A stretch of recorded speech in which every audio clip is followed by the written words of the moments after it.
4వ అధ్యాయం కొలసీలకు రాసినటువంటి పత్రిక 4వ అధ్యాయము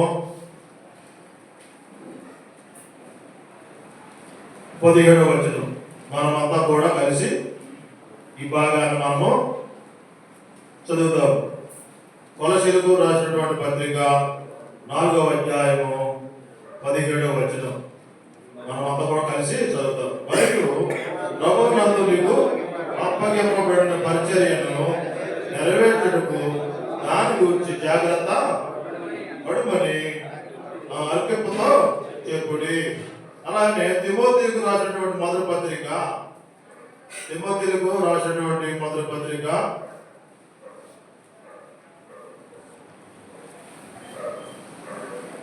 6వ అధ్యాయం 20వ వచనం. ఇది కూడా మనం కలిసి చదువుకుంటాము. తిమోతికి రాసినటువంటి మొదటి పత్రిక 6వ అధ్యాయము 20వ వచనం కలిసి చదువుతాం. ఓ తిమోతి, నీకు అప్పగింపబడిన దానిని కాపాడి అపవిత్రమైన వడ్డీ మాటలను జ్ఞానమని అబద్ధముగా చెప్పబడిన విపరీత వాదములకు దూరముగా ఉండము. కొలసీలకు రాసినటువంటి పత్రిక 3వ వాక్య భాగము. కొలసీలకు రాసినటువంటి పత్రిక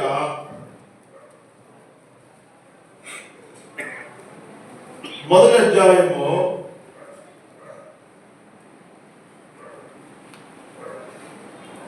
26వ వచనం కూడా మనం కలిసి చదువుతాం. 25, 26. దేవుని వాక్యం అనగా యుగముల్లోనూ ధర్మంలోనూ మరుగు చేయబడి ఉన్న మరణమును సంపూర్ణంగా ప్రకటించుటకు మీ నిమిత్తము నాకు అప్పగింపబడిన దేవుని ఏర్పాటు ప్రకారము నేను ఆ సంఘమునకు పరిచారుడైతిని. అలాగే 4వ వాక్య భాగము కొలసీలకు రాసిన పత్రిక 4వ అధ్యాయం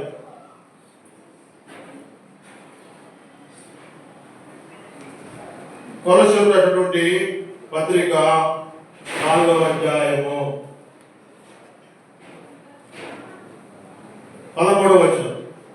ఇతడు మీ కొరకును లౌకిక వారి కొరకును పొలి వారి కొరకును బహు ప్రయాసపడుతున్నాడని ఇతరుల గురించి సాక్షి ఇచ్చుచున్నాడు. చాలు. చదువుకున్న వాక్య భాగం ద్వారా ప్రభు మాట్లాడును గాక. కాబట్టి ఇక్కడ దేవుని యొక్క వాక్యంలో మనం గమనించినప్పుడు మరి కొలసీలకు రాసినటువంటి పత్రిక 4వ అధ్యాయం 17వ వచనంలో అంటా ఉన్నాడు. మరి కొలసీ సంఘానికి రాస్తూ పౌలు గారు ఇక్కడ కొంతమంది సేవకుల గురించి ఆయన మాట్లాడుతూ ఉన్నాడు. 4వ అధ్యాయం 7వ వచనం అంటా ఉన్నాడు, ప్రియ సహోదరుడు, ప్రభువునందు నమ్మకమైన పరిచారకుడును. అక్కడ ఏం కనపడుతుందో మనకి? ప్రభువునందు నమ్మకమైన పరిచారకుడు. రెండవది, నా తోడి సేవకుడైన తుగకు నన్ను కూర్చున్న సంగతులు మీకు తెలియదు. ఇక్కడ ఈయన యొక్క మనసు ఎట్లా ఉందన్నమాట, ఎలా సేవిస్తా ఉన్నాడన్నమాట ప్రభువుని. ప్రభువునందు నమ్మకమైనటువంటి మనకు తెలుసు, నమ్మకమైనటువంటి వారి కొరకు ఏం రాయబడడం అనమాట? నమ్మకమైన వారికి దీవెనలు. ఎక్కడ పోయినా విధంగా దగ్గర పట్టడానికి చూస్తే కనపడలేదు. ఎప్పుడు అతడు తెలియదు, ఎప్పుడు అతను తెలియదు.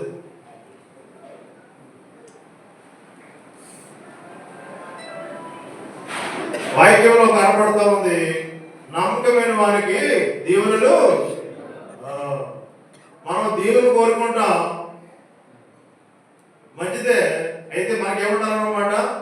నమ్మకత్వం. నన్ను క్షమించండి, నవీన్ ఉన్నాడు, నాయన నువ్వు ఉదయం 7 గంటలకి రమ్మంటే 6:45కే వచ్చేస్తాడు. అది నమ్మకత్వం అంటే.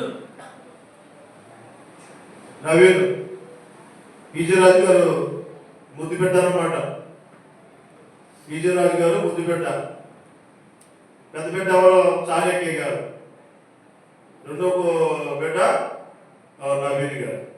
ఎందుకు చెప్తా ఉన్నానంటే నమ్మకమైన వాళ్ళు కావాలి. ఎవరికి? ఎవరికి? దేవునికి కావాలి నమ్మకమైనటువంటి వాళ్ళు. ప్రభు కూడా ఎవరిని వెతుకుతూ ఉన్నాడైనా? ఎవరు వెతుకుతూ ఉన్నాడు? వచ్చేసి రెండవ దినోత్తాల గ్రంథము చెప్పండి.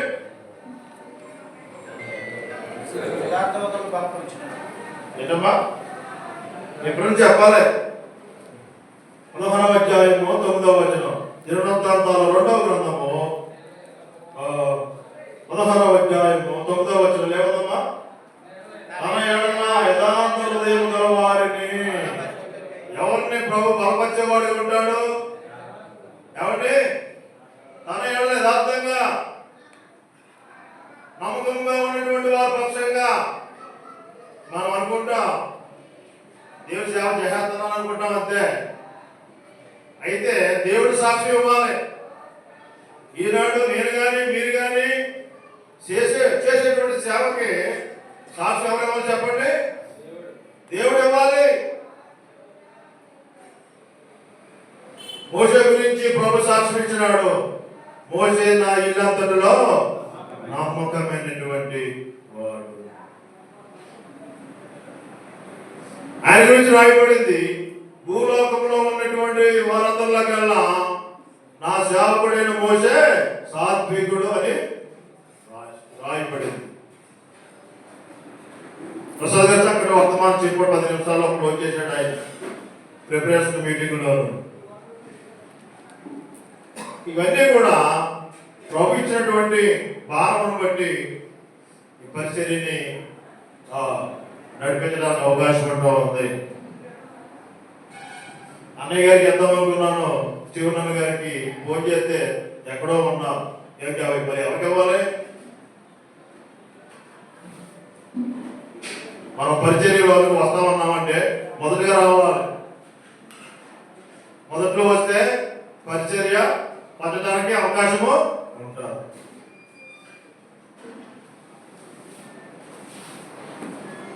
పరిచర్య పంచాలంటే మొదటిగా రావాలి. శాంతరాజు వచ్చినాడు, అన్నయ్య వాళ్ళు ఎవరో చచ్చిపోరని అంటున్నాడు. నేను వచ్చి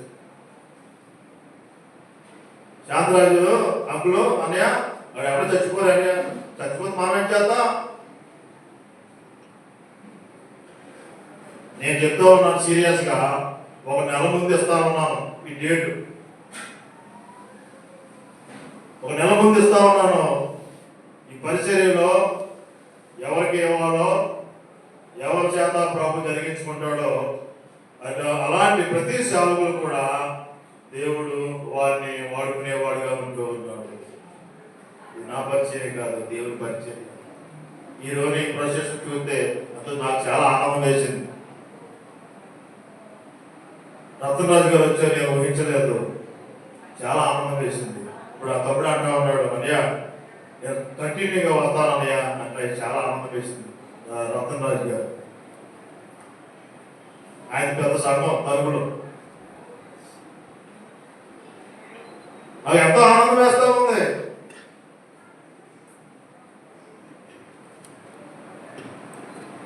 దేవునికి మనం ఏం తీసుకురావాలి? ఆనందాన్ని మనము తీసుకురావాలి. ఎప్పుడు ఆనందిస్తాడు ప్రభు మన గురించి? నమ్మకంగా ఉన్నప్పుడు, విధేయతగా ఉన్నప్పుడు, మనం ప్రార్థించేవారిగా ఉన్నప్పుడు, దేవుని చేత మనకు అప్పగించినటువంటి పరిచర్యలో నమ్మకత్వం కలిగి ఉన్నప్పుడు, ప్రార్థన పూర్వకంగా సిద్ధపడినప్పుడు ఆయన మనలను లేవనెత్తేవాడుగా ఉంటూ ఉన్నాడు. కాబట్టి ఇక్కడ అంటా ఉన్నాడు దినవృత్తాంతాలు 2వ గ్రంథము 16వ అధ్యాయం 9వ వచనం అంటా ఉన్నాడు, తన ఎడల యథార్థ హృదయం గల వారిని బలపరచుటకే. ఎక్కడైతే ఏ పట్టణంలో, ఏ పల్లెలో, ఏ గ్రామంలో ఎవరైతే యథార్థమైనటువంటి స్థితి కలిగి ఉంటూ ఉన్నారో దేవుని యొక్క పరిదృష్టి లోకమంతా కూడా సంచారం చేస్తూ ఉంది. నువ్వు ఏ పెట్టలో, ఏ పట్టణంలో ఉన్నా, ఏ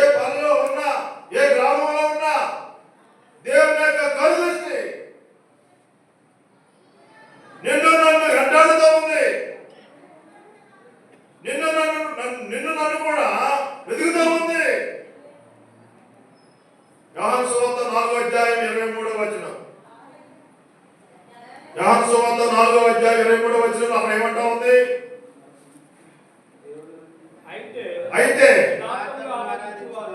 యథార్థంగా ఆరాధించువారు ఆత్మతోను సత్యముతోను తండ్రిని ఆరాధించు కాలము వచ్చుచున్నది. అది ఇప్పుడు వచ్చే ఉన్నది. ఏంటమ్మా?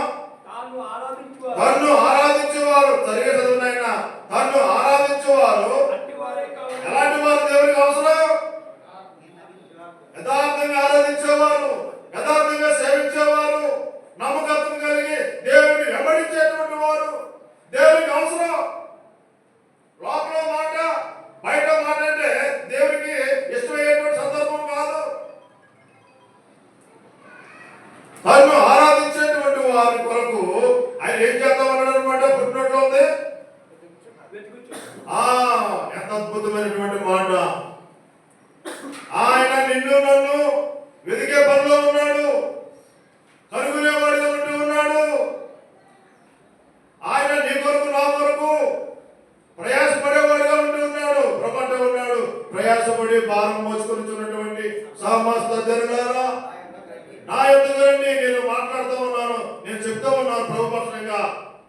దేవునికి నా యొక్క హృదయాన్ని ఎప్పుడైతే నేను సమర్పించుకుంటూ వచ్చినానో, దేవుని యొక్క ఆనందంతో, దేవుని యొక్క సంతోషంతో, దేవుని యొక్క సమాధానంతో ప్రభు నన్ను నింపున్నాడు. ఎంత అద్భుతమైనటువంటి కార్యం.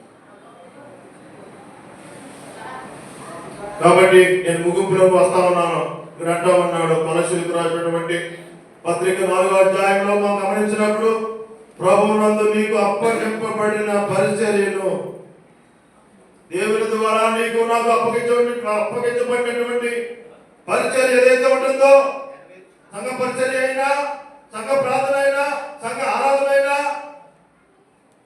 ఉపవాస ప్రార్థన అయినా. ఉపవాస ప్రార్థన అంటే ఇప్పుడు జ్ఞాపకం వచ్చింది. గొల్లవాన్ తెప్పులో ప్రిపరేషన్ మీటింగ్ వరకు నేను ప్రకటన చేశాను.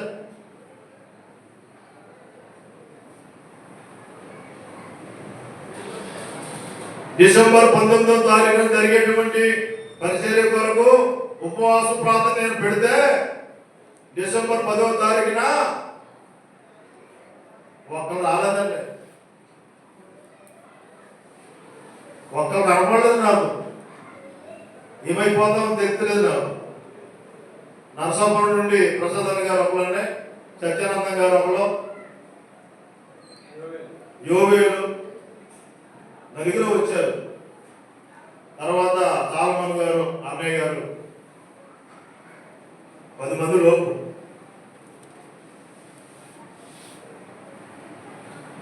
పదింటికి ప్రారంభించబడింది, 2 అయ్యింది. ఉపవాస ప్రార్థన ఈ రోజుని ఆ యొక్క ఉపవాస ప్రార్థన చేసిన కారణం బట్టి దాని యొక్క రిజల్ట్ ఈ రోజు మనము చూసాం.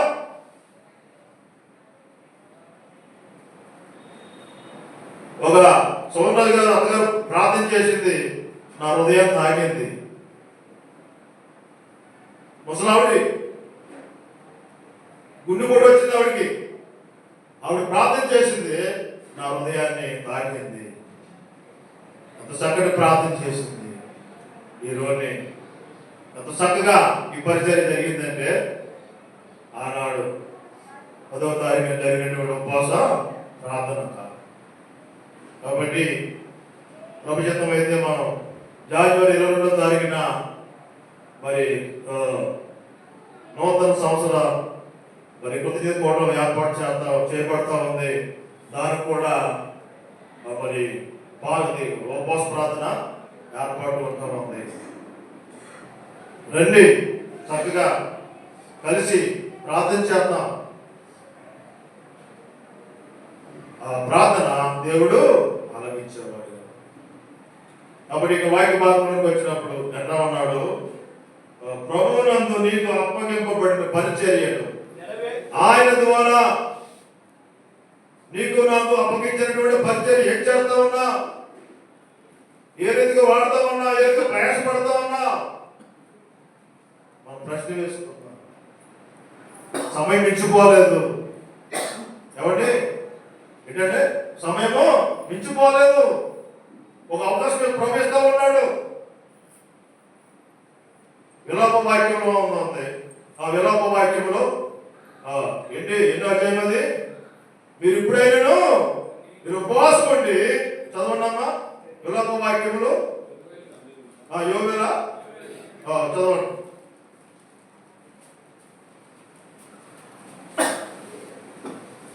ఇప్పుడైనా మీరు ఉపవాసం ఉండి మీరు ఇప్పుడైనా ఉపవాసం ఉండి కన్నీరు విడుచుచు దుఃఖించుచు మనఃపూర్వకంగా తిరిగి నా యొద్దకు రండి. ఏంటన్నమాట ఉండవలసిన లక్షణం ఏంటి? సేవకునికి ఉండవలసిన లక్షణం ఏంటమ్మా? మనఃపూర్వకంగా అంటే దాని అర్థం ఏంటి? ఇష్టపూర్వకంగా, హృదయపూర్వకంగా మనం ప్రార్థన చేస్తున్నాం అనుకోండి. తర్వాత వస్తుందమ్మా, మీ దేవుడైన యెహోవా కరుణా వాత్సల్యములు గలవాడును, శాంతమూర్తియు, అత్యంత కృప గలవాడునై ఉండి తాను చేయనుద్దేశించిన కీడును చేయక పశ్చాత్తాపడును గనుక మీ వస్త్రములు కాక మీ హృదయములను చింపుకొని మనం ఏం చింపుకోవాలన్నమాట? మన యొక్క హృదయాల్ని, మన యొక్క మనసుల్ని చింపుకొని ప్రార్థన చేసినప్పుడు మన ప్రార్థన ఆయన ఆలకించేవాడుగా ఉంటున్నాడు. మొదటి ప్రశ్న ఏంటన్నమాట? ఈనాడు నిన్ను నన్ను కూడా అడిగేటువంటి ప్రశ్న ఏంటి? కొలొస్సీయులకు రాసిన పత్రిక 4వ అధ్యాయము 17వ వచనంలో మనం చదువుకుంటూ వచ్చాం. ప్రభువునందు నీకు అప్పగింపబడిన పరిచర్యను నెరవేర్చుటకు దాని గురించి జాగ్రత్త పడమని నేను ముగిస్తా ఉన్నాను. ప్రియమైనటువంటి దేవుని యొక్క బిడ్డలారా, దేవుని యొక్క దాసులారా, మరి దేవుని ద్వారా మనకు అప్పగించినటువంటి పరిచర్య మనం ఏ రీతిగా మనం చేయగలుగుతా ఉన్నాం అనేటువంటి పరిశీలన చేసుకుని మరి ప్రార్థన పూర్వకంగా మనం సిద్ధపడతాము. దేవుడు కొద్ది వాక్యాన్ని మన కొరకు దీవించి కాపాడును గాక.